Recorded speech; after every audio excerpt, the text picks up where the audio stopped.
যে শুধু লড়তে শেখেনি, ভালোবাসতেও শিখিয়েছে। ভ্যাকাট বরফে ঢাকা এক দ্বীপ, যেখানে দৈনন্দিন জীবনের অংশ হলো ড্রাগন আক্রমণ।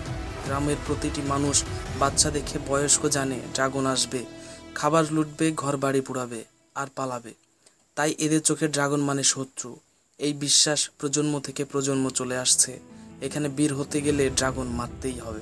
গ্রামপ্রধান স্টোইক দ্য ভেস্ট হলো সেই আদর্শের প্রতীক।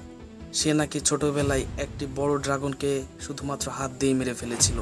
সে বড় শক্তিশালী, সাহসী, গ্রামের লোকেরা যার প্রতি ভয় ও শ্রদ্ধা দুটোই রাখে। তার একমাত্র ছেলে হিকাপ হফর্ডটি পুরোপুরি বিপরীত। হিকাপ দুর্বল গঠনের, সরাসরি লড়াই অদক্ষ আর স্বভাবে খুব কৌতূহলী। সে বোঝে না কেন সবাই ড্রাগনকে এত ঘৃণা করে। সে ভাবে কোনো প্রাণী যদি বেঁচে থাকার জন্য কিছু করে, সেটা কি তাকে খুনি বানায়? হিকাপ ভ্যাকাটের প্রধান যোদ্ধা, স্টোইকের একমাত্র ছেলে। দেখতে সাধারণ, অন্যদের চেয়ে পাতলা শরীর।